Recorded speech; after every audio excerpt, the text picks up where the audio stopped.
They could still switch it over to the Alistar, but it looks like they're going to let the Corki lock in. Yep. They should definitely take the Alistar here. Plus Alistar, okay. So they go for one of the strongest lanes in the game instead. Lots of dive pressure and try and make that work. I mean, taking the Graves away would be pretty significant against Peanut because with Kindred global ban, Nidalee banned already, Graves taken away, you know, what do you play? Elise. And Peanut's a perfectly good Elise player. I And it'll set up picks for them too, depending on how much pressure they want to put down in the mid and side lanes. Rek'Sai, possibility actually. Okay, so Rek'Sai Trundle. Big disengage with the Trundle. I still have a feeling that Ixu can play this in the top lane if he wants to. Peanut having a great time as usual. We'll see what he picks up though.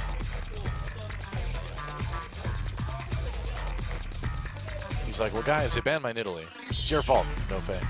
Your fault.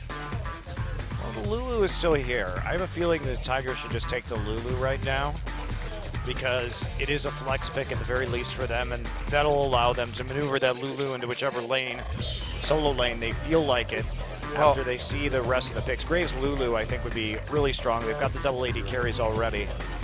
I mean, leaving Lulu open for a team that already has Rek'Sai and Trundle too is pretty dangerous. Well, the Quinn is open, that's right. All right. So will be the Quinn taken by Smeb, one of his better champions, of course providing that huge amount of ability, and it looks like they just want to completely out-macro the Afreeca Freecs, just use the faster rotations with the Quinn ultimate, and that's how Smeb has bamboozled teams in the past. Oh, the Zed is unbanned, and we talked about Mickey's Zed for a long time. It's been banned against him pretty much every game until today. Wow, blind picking Zed. I would love to see that. We might.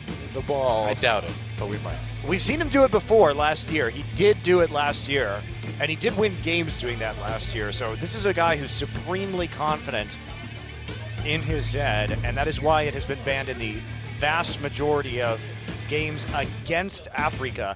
And with the Lissandra, they would set up, especially with Corki too. Think about the ganks with the Corki package and Lissandra E. They just have an insane amount of burst. And it's going to be locked in. Zed Lissandra, so Mickey's famous Zed. All right, this is a huge pick comp.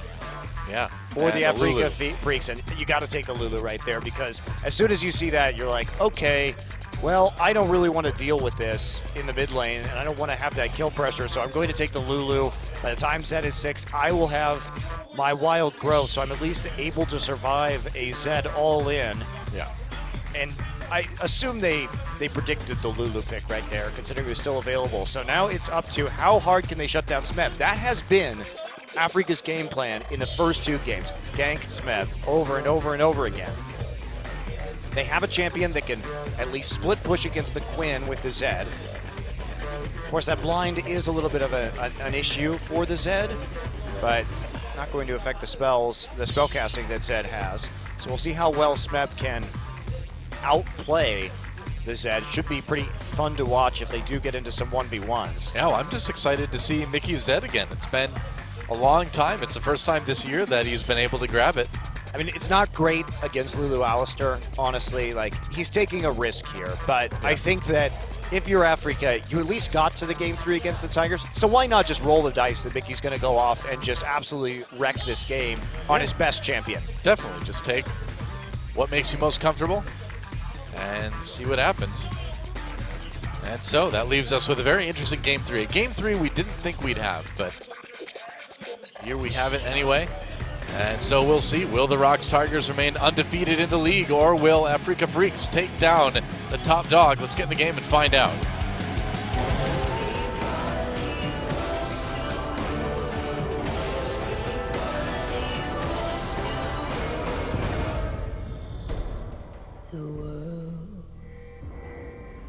Well, we'll see who rules game number 3 at least, between the Afreeca Freecs and the ROX Tigers.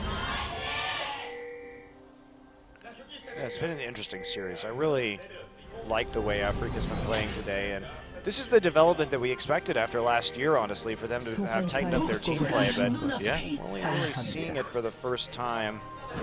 in this best of 3, but both games, they've had some nice moves. If it hadn't been for that viewer in game 1, I think they really did have a good shot to win it. Kuro here. Whoa, Kuro. Got to be careful, man. I mean, that pillar's going to cause him to take a lot of damage. He's got glitter lines, whatever. Just recall, too. So they see Quinn rather, on a ward in the top side, so the lane swap is going to be occurring. They want to try and avoid this very strong Kalista Alistar lane as long as possible. Oop. So that means, here we go. Sangyun and Snowflower now walking up into the top side.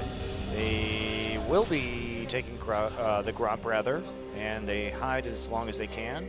So pings going down mean that swap has been sniffed out, and with the ward at the Krugs, ROX Tigers are there, and they're just going to walk in and try and disrupt this red bomb as 2. Oh, wow, boy! Yeah. Wow, flash pulverized. Lyra and Ixu having to burn a flash just to get away, and they're going to prevent this red from being taken. It looks like Ixu and Lyra coming back in. It's a fight. There's the exhaust onto Lyra. They're going to go for it. Lyra very, very low. He's already burned his flash. Gorilla low too. This is crazy. Another pulverize comes in. First blood goes to Prey, and now Ixu pursued flash for flash, and that's a double kill for Prey at 2 minutes into the game. Whoops. Well, that worked well for the ROX Tigers, didn't it? Wow. Okay, so let's talk about that. That was enabled by the warding that the Tigers did right at level 1. So they get a sneaky little ward down to the bottom side because they think the lane swap might be coming through. Then we have Smeb put the ward down onto the Gromp in the top lane. And so as soon as they see the attempt at the Gromp steal, because the ROX Tigers were already positioned in the brush by the lane next to the Krugs, they know that the Afreeca Freecs aren't there, and then they punish them for the weak side clear. And then when it comes to the 2v2, you've got Exhaust, you have the heal against a TP and a Smite. Those spells are useless in that 2v2 at level 1. So there's almost no chance they can win that, and then they way overestimate their ability to continue fighting, especially because the Rend was there, and that just does so much damage, even at level 1. So really nicely played, but they re-engaged and Gorilla still had that exhaust up. I feel like they should have known what was going to happen. Well, I mean, it was really good commitment early on with Gorilla using that flash pulverize, because basically they forced Lyra to flash and then forced him to choose to either come back in and try to get that red buff or just give up the red buff. And yeah. He made their own choice. Lyra started Q, so he didn't have the tunnel out. He had to use the flash because he got trapped in the pit. And now with this lane swap, we see 3 people coming on, and look how much this delayed it. Guess who's not there in the top side? It's going to be Ixu. So it's a one-man push effectively onto the top turret, and this has delayed their ability to actually take the tower in the lane swap, and this is just going to be devastating for the Freaks. Should be able to trade though, it's just they'll be a little bit slower. Well, I don't know. I don't know if they are going to be able to trade Doa. That's the thing. It's going to be really slow. And at the very least, Smeb is going to be the big winner here. Yeah, they will be able to trade. Yeah. 1 wave later. But Smeb, oh, he's going to get a lot out of this. Yeah, nice big wave coming in. And they're going to go right for a dragon too, yeah. It's a very ambitious dragon. Gorilla taking a lot of damage. Lyra really low against the Krugs. Excellent early game plan for the Tigers. I really like that. That was such... We talk about the Tigers being several steps ahead, but they predicted that lane swap. They did it really nicely. Uh-oh. Uh-oh. Yeah, I don't know about this dragon. There they go. Man. They finally got the last shot. The smite, right? Okay, there we go. They got the last shot of the Spiderlings. It was being weird about leashing to the Spiderlings right there. But they had the execute damage from the leash, and they had the smite, so they'd get it in the end. So 2 kills, a dragon, and they trade turrets in the first 5 minutes. Yes, but look what's happening with Smeb compared to Lissandra right now. Even though they took the tower, Prey was the one who... So they left Gorilla there to help take out the dragon, and Prey immediately recalls and starts pushing.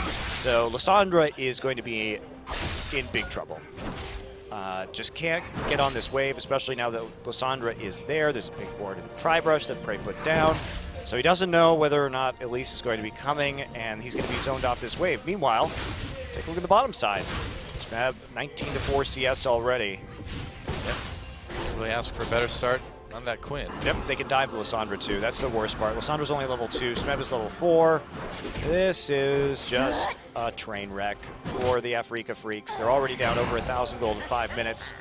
Here comes Peanut for the zone. Going to use that Pillar of Ice, and Rek'Sai now going to be walking up, but they're going to get zoned off this turret, and guess what? Guess who has pressure in the mid lane? It's Kuro, and he's just going to walk up here too. Yeah, pretty much. Well, they're going to catch Snowflower actually with that cocoon. Snowflower doesn't use the flash quite yet. Takes a lot of damage though.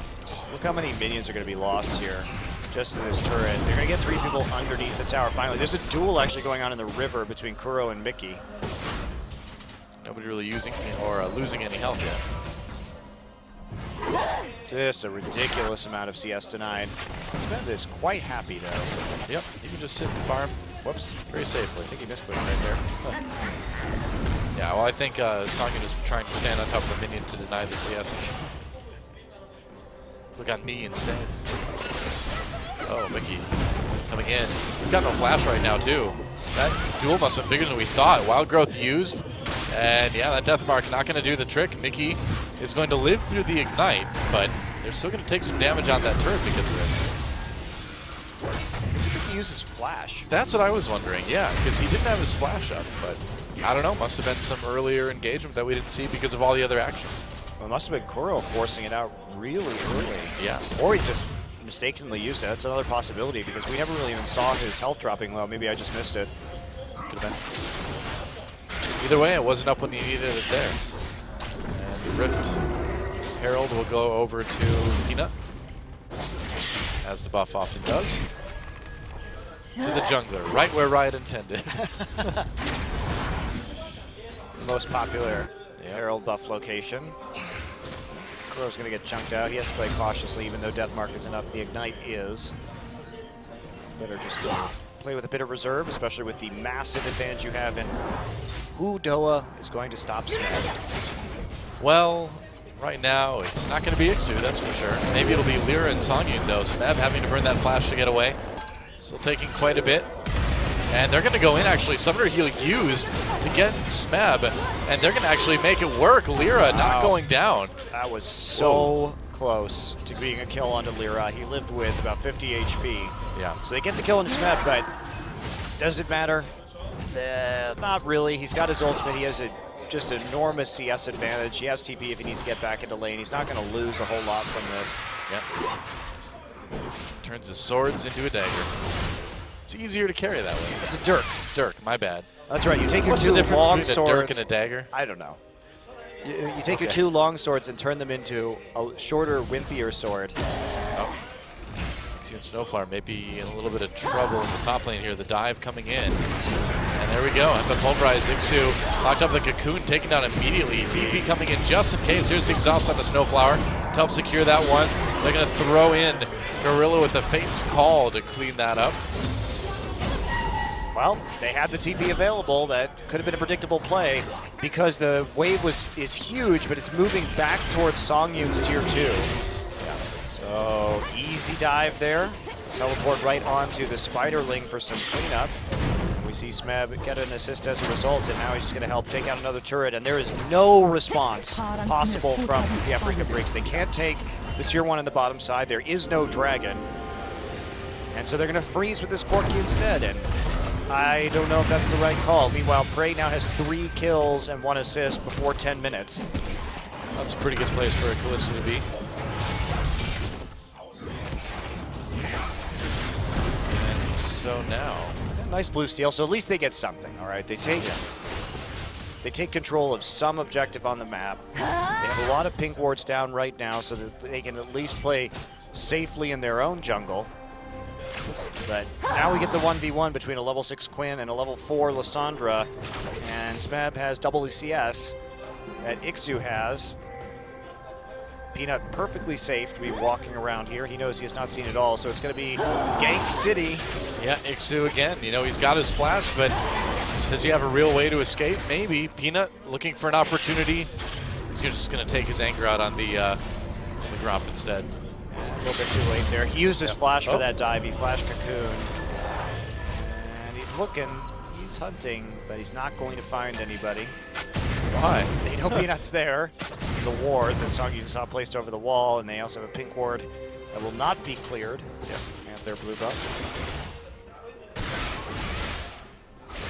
And Mickey's Zed hasn't really gotten a lot done yet, and if it doesn't get anything done in the near future, that might just be a dead Zed. I like it though. The Freaks went for the Hail Mary here. I think they knew that their odds of winning a third game were very slim. Yeah. So they try and blind pick the Zed. They play Lysandra and Corki all with these huge gap closers and immense bursts, and they say, all right, if we can make a pick, then we might be able to snowball this game.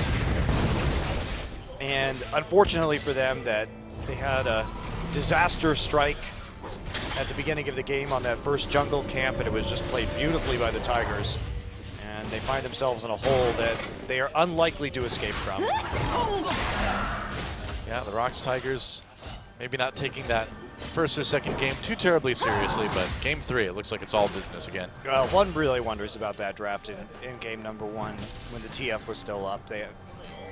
I think they could have anticipated what was coming a little bit better. It's not rocket science to know that Mickey plays Twisted Fate.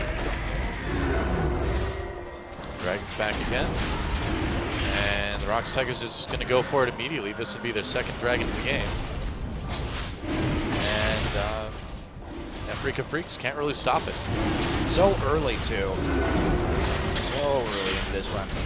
Kuro playing with a Morello Nomicon first here in the mid lane, so not a lot of respect shown for this Zed. No early Seeker's arm guard or anything like that. He is just very sure that he is going to be A-okay, even with just the wild growth. Cool.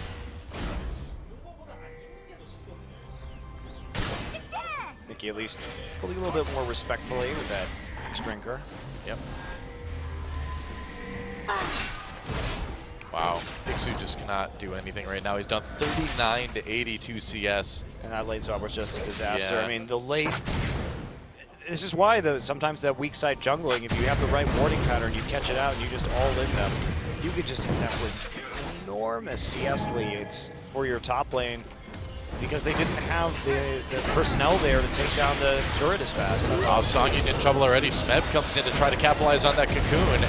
Keenan has to back away. Smeb actually taking some damage here. Kuro. There's Kuro though, nice glitter lance for the slow, and Lyra tries to get into the Baron bit, doesn't make it all the way through his own tunnel though. He never came out the other side. Burns to death. Oh, flash. There's the slow again. Deathmark comes in, and Kuro just get a wild growth himself. The Zed is not a problem. Meanwhile, Cocoon aimed to exhaust into Whimsy. Mickey unable to do anything, and here comes Smeb with the ult for the cleanup. Wow, that was a great flash from Smeb there to clean up that kill, and Yeah. another few go over to the ROX Tigers. They try to push up in that top side. They end up just overextending. Certainly Ixu will pick up a few CS out of this, but that is not a worthy trade. Peanut, what are you doing? Oh no. Peanut, why? You were doing so well. He's just going to get prey secret. Yep. 3, Up, 2. dodge. Oh! You dodge it. 8 legs, he's pretty fast. Oh, but there's the slow for the Oh. pillar. Lyra gets him with the easy Q. Peanut doesn't care though. He's like, yeah, stat lines. Easy I don't Q care. is what It's his rapper name. you would get if you combine OQ and Easy Hoon together into That's one true. player. Easy Q. Would be simultaneously the most risky and safe player of all time. A paradox that would That's right. boggle our minds. Cannot exist in this realm. Easy Q. Well, at least the Afreeca Freecs used the kill on the Peanut to take the Rift Herald for whatever good that'll do them. I feel like Easy Q would play Ziggs and then clear out a lane followed by Satchel charging straight into a turret. That's right. He would be the guy at the end of the game, Satchel charging into the fountain too.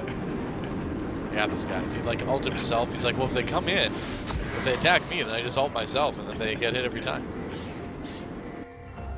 Easy. Cute.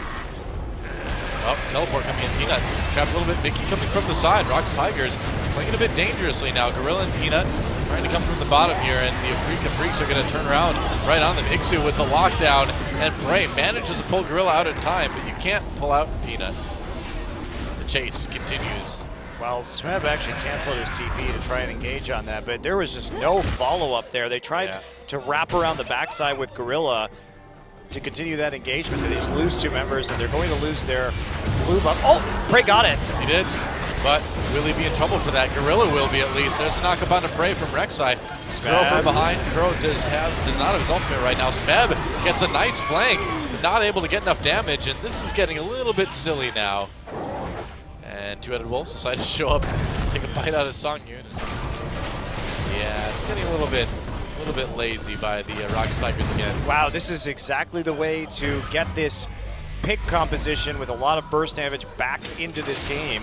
They're a little bit lucky that Nikki actually hasn't picked up any of these kills yet to start what could be a very threatening split push, but really caught out of position there, continuing to take fights at that blue buff and then not being able to disengage fast enough. They're not respecting the Lissandra and Trundle zoning potential here and their ability to CC and catch them as they try and disengage. Yeah, I think the ROX Tigers need to tighten things up a little bit. They were doing so well, and then just got a little bit over aggressive. The fights they've been taking in the last few minutes have not been good. Snowflower's been really good with those pillars on the Trundle too. Oh, and Kuro, that slow really makes a big difference. Got plenty of disengage this time though, and I think they've decided they are just going to be satisfied with playing around their Quinn right now, as Ixu is so delayed on his Rod of Ages. I mean, he's just never really going to be a threat until maybe 30 minutes into this game, and that's going to miss Lissandra's main power spike. So they don't have to worry about him. Cocoon onto Snowflower, they get the knockup as well. Prey with a lot of damage, nice headbutt. Snowflower just completely caught out there. They're gonna get the turret too. And how far will they chase? Looks like not at all. They got a kill, they got a turret, and suddenly ROX Tigers playing a little bit safer. Yeah, meanwhile, Ixu kills a ward. More methodical, but Ixu not willing to push up all the way to a turret and try and take that objective down. Knows that everybody could just pile on down through the river right now. They didn't have enough wards to protect themselves, but Zed will get a nice big wave top lane. Ixu's still here. Prey. Yeah, Prey in a lot of trouble. Gets ulted by that Lissandra. Lear comes in for the knockup as well. Prey.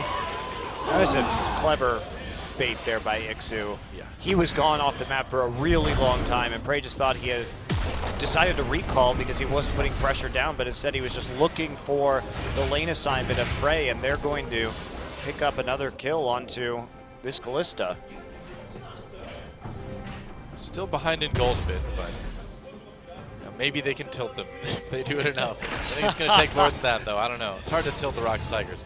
There's also a dragon up right now, and this is going to be dragon number 3 at sub 20 minutes. So ROX here, as long as they play around this dragon decisively once Prey comes back up, they're looking at a 31-minute, 32-minute 5th dragon. So that's going to be pretty nice for them. They got their first dragon just 6 minutes into the game.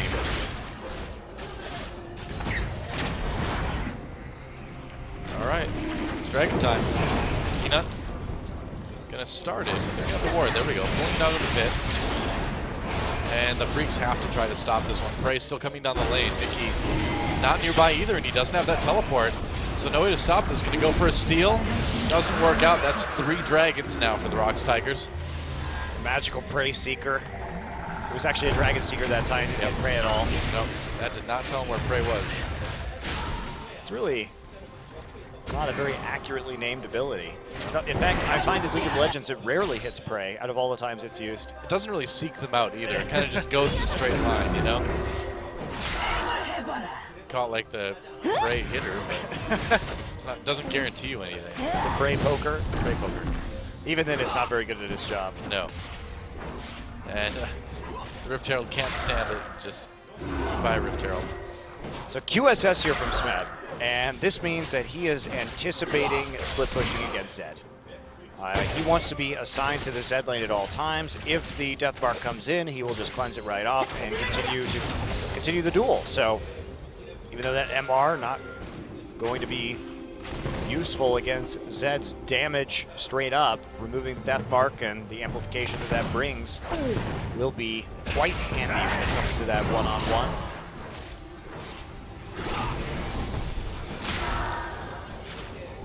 Prey just holding down the mid while Smeb goes back to the split pushing. Pretty elementary stuff. Smeb doesn't want to take this fight right now. I don't know what the item thresholds are for this Quinn with a QSS to take on Mickey's head, especially since Mickey has that Ignite. He may have to try and get that ability out before he's truly able to one-on-one. Looks like he wanted to go back and buy a little bit more before he tried it. Well, the Freaks do take the blue buff at least. Now, here we go. He's going in onto Mickey. Mickey just using that Youmuu's to back off. Still big chunk taken out. But they're just trying to split push with the TP in top lane right now, and Smeb has to zoom all the way across the map to deal with this. That is the edge. Afreeca does again have the stronger 1-3-1, just like they did last game, and only one person able to respond in the top side, but Smeb is so fast. He actually used his ult to travel all the way across the map, and he still managed to get most of the farm out of the way. Yeah, Quinn's pretty quick. In case you haven't noticed. I think ROX just plays around 5 dragons right now. There's no need to push this forward. Uh-oh, TP. Oh, TP. Yeah, they're going to try to get Kuro here. Mickey comes in. There's a wild growth already. Kuro caught anyway. Nice pick by the Freaks. So they get the pick, but they have to get an objective off of this, because if they don't, they just use the TP, which brought them less map control in the long run. So that, as weird as it sounds, killing Kuro right there when there's no objective left to take may not be the worst thing for the ROX Tigers, especially if they can trade a tier 1 for a tier 2. Well, Smeb is pushing that tier 2 right now. And meanwhile, the tier 1, or rather the tier 2 in mid, is under a bit of threat too. Yeah, they pushed the way forward, so okay, you killed Lulu, but honestly now, the Tigers have a long period where they don't have to worry about a 1-3-1 split push anymore. Yeah, Smeb's got to avoid the gank there in top lane. They get some nice farm also, just mopping that up. And that's not, it's not the best trade there. I mean, they didn't trade anything, they just picked up the kill, but TP down, and nothing really lost when it comes to pressure from the Tigers. And if they're just going to play around the dragon, that didn't lose them a dragon or anything like that. I mean, it looks like a good play, but that commitment of the TP is actually going to bring them down, because now Kuro can walk and actually be in lane against Mickey.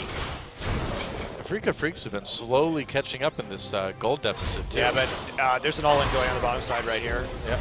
Well, so gets out with a Z though. Yeah, this is the problem, because now that there's one TP, I mean, Smeb has TP, so as long as Lulu can actually push, Lulu still doesn't have any sign of a Zhonya's Hourglass, so that's not good against this Ed, but they're still able to take control again, and there's still Smeb threatening to TP behind this Zed, which means Zed can't actually get into lane against this Lulu. Yeah, Smeb, or rather Kuro recalling right now. Smeb just waiting again, but it doesn't look like Ixu's going to push up and be caught out. And I mean, I think we're seeing the ROX Tigers do exactly what you talked about. You know, they don't seem to be really pressuring the lanes all that hard, kind of just waiting for those dragons. Well, I think losing Kuro and getting the TP was a totally worthwhile trade for the ROX Tigers. Yep.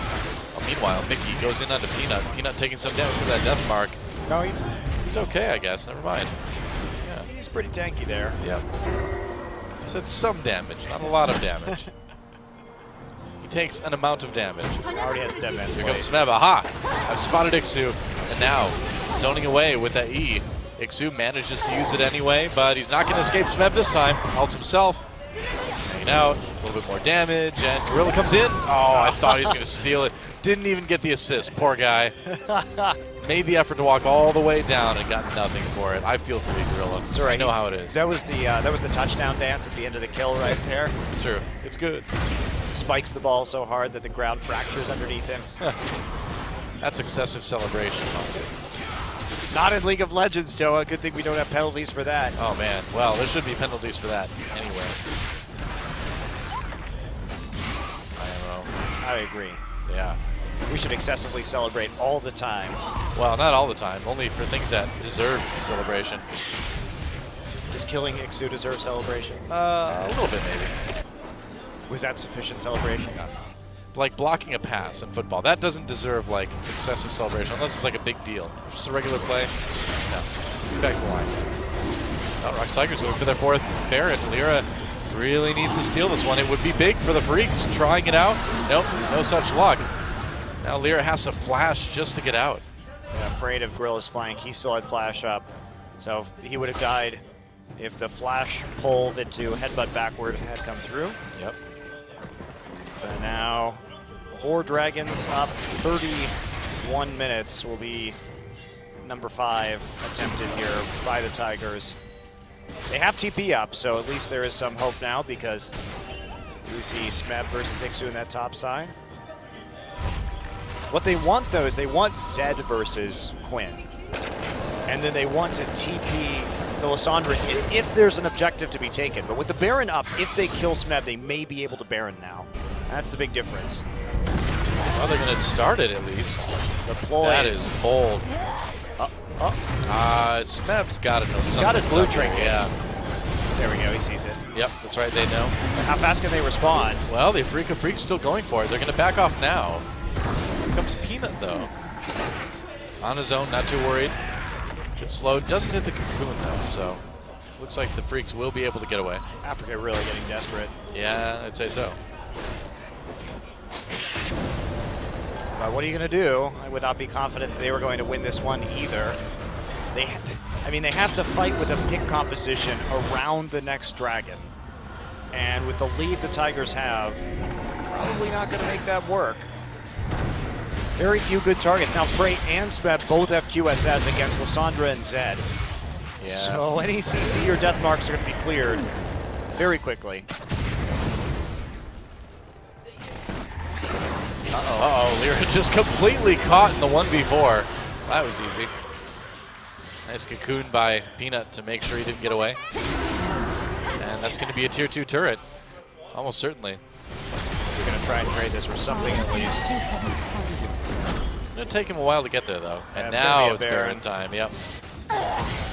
Well, good luck, Afreeca, trying to fight this Baron. You're going to have to try, though. Ixu's got his teleport, so at least he can join his team, even though it will be a 4v5. And here we go. Snowflower. Oh, all right, Baron does go over to the ROX Tigers pretty easily. Snowflower gets locked up by the cocoon yet again. Songyun on his own, has to flash from the wall to escape. Mickey tries to come in, but just gets blown up immediately without doing a whole lot of damage. And Ixu and Snowflower having to split up. There's an easy kill by Smeb. Got the double already. Here it's bird time. Oh, that's right. Do you fear the birds? Oh, Zonia's. And then, all right, triple kill. Unofficially for Smeb, and that would be near the ace. Lyra coming up in time to prevent it from being so, but ROX Tigers now with that Baron buff are looking pretty unstoppable. You can just power right through at least one inhibitor here. That timer still at 25 seconds. We'll see how far the ROX Tigers are willing to go. But Smeb, you know, Mickey tried to ult Smeb. Smeb just immediately cleared it, turned around and killed him in the 1v1. Yep, and there's one inhibitor down, and they can just back off and play it safe until the next dragon, or really whatever they want to do. Yeah, why not? You got 2 minutes until the next dragon. You have that inhibitor down. Go for the guaranteed win with dragon number 5. Banner of Command now down for Peanut. Great pickup. How are they going to clear a banner minion with Baron buff? There's no way. There's no way they can clear that cannon minion unless Mickey starts just walking up and trying to throw shurikens at it. And if he does that, he is dead. That's exactly what the ROX Tigers want. A dead Mickey. Yep. And you'd have to think that 5th dragon is going to be coming soon. Our timers aren't working for some reason today, but yeah, it's coming up. It'll be soon. In about a minute. Yeah. Pretty much exactly a minute. Yeah, I don't know why our overlay timers are not working, guys. At least our internal timers are working just fine. Yeah, so I just keep track of it in my head. Oh, I just estimate. Like you had to do, you know, when the game was harder, when jungling was a man's job, and you had to time things yourself. That's right. Ah, those were the days, weren't they?